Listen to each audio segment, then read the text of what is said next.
নমস্কার বন্ধুরা, মুন্নার রান্নাঘরে আপনাদের সকলকে স্বাগত জানাই। আজ আমি হাঁসের ডিমের ডেভিল করে দেখাবো। দেখুন কত সহজ উপায়ে আমি করছি।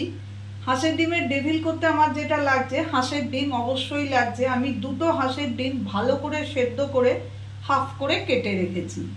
আমার অল্প পেঁয়াজ কুচি, লঙ্কা কুচি লাগছে। পুরটা যেটা দিয়ে আমি ডিমটাকে কোট করব সেইটা আমার এইখানে আলু সেদ্ধ করা আছে, এটাকে রেডি করতে হবে। এই পেঁয়াজ কুচি লাগবে, আর লাগবে নুন, একটু গোলমরিচের গুঁড়ো, একটু গরম মশলার গুঁড়ো, ধনে গুঁড়ো, জিরে গুঁড়ো, লাল লঙ্কার গুঁড়ো। আর যেটা দিয়ে আমি কোট করব, ব্যাটার যেটা বানাবো, সেইটা হচ্ছে একটা ডিম লাগবে। আর আমি এইগুলো দেবো। আর ব্রেড ক্রাম্বস কিছু রেখেছি, যেটাতে আমাকে ওই চপ বানানোর সময় আমি ওটাকে কি ব্যবহার করি সেটা আপনাদের আমি পরে দেখাচ্ছি। প্রথমে যেটা আমি করব সেটা হচ্ছে, আমি গ্যাসটা অন করে দিয়েছি, কড়াইটা গরম হয়ে গেছে। আমি প্রথমে ছোট চামচে 3 চামচ মতো সাদা তেল দেবো। নিয়ে যেটা করব, আমি আলু সিদ্ধ করে রেখেছি, এটাকে আমি ভালো করে মেখে নেব। তেলটা আমার গরম হয়ে গেছে। আমি এই যে পেঁয়াজ কুচি আর লঙ্কা কুচি করে রেখেছি, একদম ছোট করে, খুব ছোট করে কেটে রেখেছি, সেইটা আমি তেলের মধ্যে দিয়ে দেবো।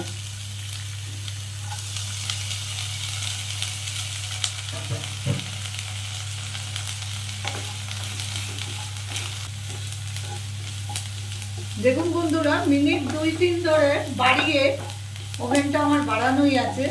এইভাবে আমি একটু ভাজা ভাজা করে নিয়েছি, যখন হালকা রং ধরবে, খুব বেশি ভাজবো না পেঁয়াজগুলো, যখন একটু হালকা রং ধরবে আমি গ্যাসটা কমিয়ে দিলাম।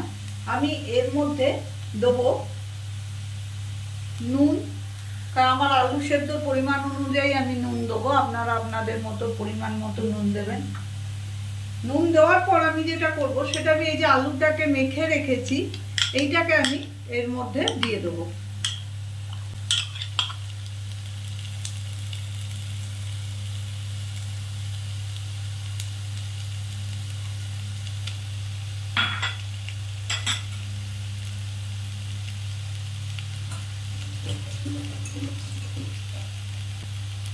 আলুটা দেওয়ার পর যেটা দেবো সেটা অল্প করে একটু জিরে গুঁড়ো, হাফ চামচ মতো জিরে গুঁড়ো, হাফ চামচ মতো লঙ্কার গুঁড়ো, আর এই ছোট চামচের হাফ চামচ ধনে গুঁড়ো এর মধ্যে দেবো।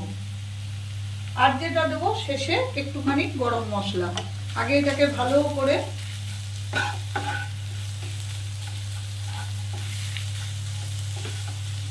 গ্যাস ওভেনটা বাড়িয়ে আমি এবার এটাকে ভালো করে ভাজা ভাজা করব।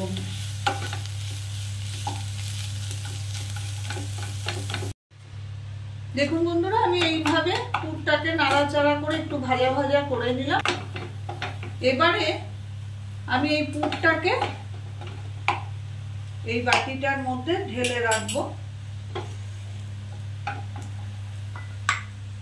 এই আলুর পুরটা একটুখানি ঠান্ডা হতে দেবো, না তো আমি তো ডিমের ডেভিল গুলো গড়তে পারবো না, তাই আমি মিনিট 5-7 এটাকে ঠান্ডা করে নেব। বন্ধুরা, আমি কড়াইয়ে বেশ কিছুটা সাদা তেল গরম হতে দিয়েছি। আর যেটা করব, আমি এই পুরটার ভেতরে অল্প একটু গরম মশলা ছড়িয়ে দেবো,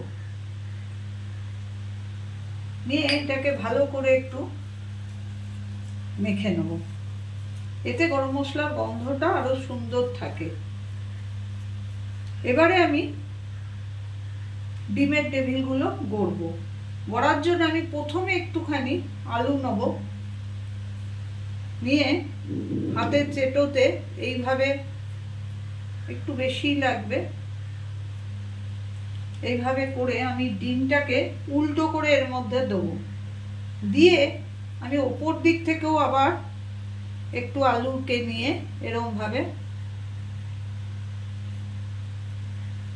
ঢেকে দেবো, যেন গোটা গাটাই আমার আলু দিয়ে ঢাকা থাকে। এটা আমাকে দেখে নিতে হবে। তবে খুব বেশি আলুটা দেবেন না, তাহলে খেতে অত ভালো লাগবে না। আর ডিমের যেমন শেপ আমি সেইভাবেই বানিয়ে নেব। এই দেখুন আমি এইভাবে বাকি ডিমের গুলো করে রাখছি। দেখুন বন্ধুরা, আমি একই উপায়ে এই 4টে ডিমের আমি রেডি করে নিয়েছি। এবারে আমি ব্যাটারটা তৈরি করব। ব্যাটারটা তৈরি করার জন্য আমি নিলাম একটা ডিম,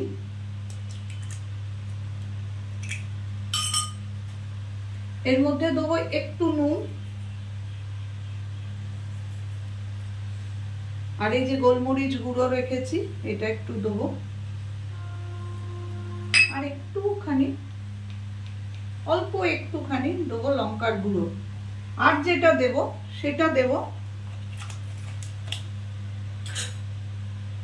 কর্নফ্লাওয়ার, দেবো 1 চামচ 2 চামচ মতো। আপনারা এই কর্নফ্লাওয়ারের জায়গায় ময়দাও ইউজ করতে পারেন। কর্নফ্লাওয়ার দিলে এটা ভালো হয়। এটাকে ভালো করে ফেটিয়ে নেব। দেখুন বন্ধুরা, আমার ব্যাটারটা রেডি হয়ে গেছে। এবারে আমি যেটা করব, আমি এই একটা করে চপ এই ব্যাটারটার মধ্যে ডুবিয়ে দেবো। চারিদিক থেকে ভালো করে এটাকে করে আমি এই যে ব্রেড ক্রাম্বস করে রেখেছি, ব্রেড ক্রাম্বসের মধ্যে দিয়ে দেবো।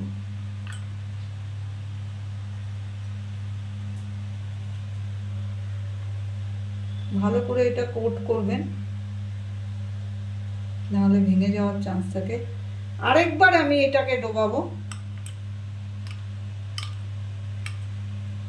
পুরো গোটা গায়ে এইভাবে মাখিয়ে আমি আরেকবার এটা এখানে দিয়ে কোট করব।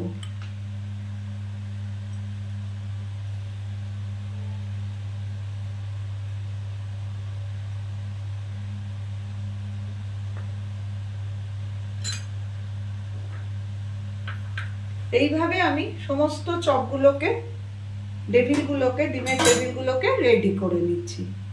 বন্ধুরা, আমি ওই একই পদ্ধতি অনুসরণ করে আমি বাকি 3টে চপও গড়ে নিয়েছি।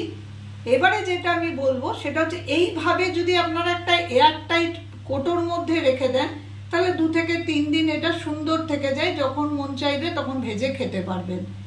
আমি এবারে এটাকে ভাজতে দেবো। আমি একটা একটা করেই ভাজবো, কারণ না হলে আমার ভেঙে যেতে পারে। আর একটু আঁচটা প্রথমে বাড়িয়ে নেব, তারপরে আবার কমিয়ে দেবো। বাড়িয়ে কমিয়ে সুন্দর করে এটা লাল করে ভেজে নেব।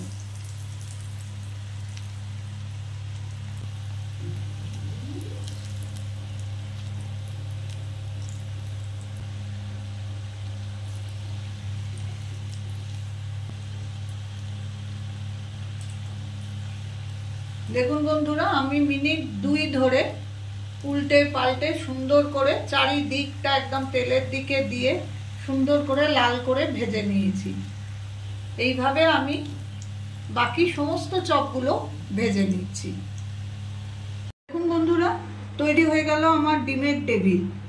এবারে আমি একটু এর উপরে গোলমরিচের গুঁড়ো ছড়িয়ে দেবো,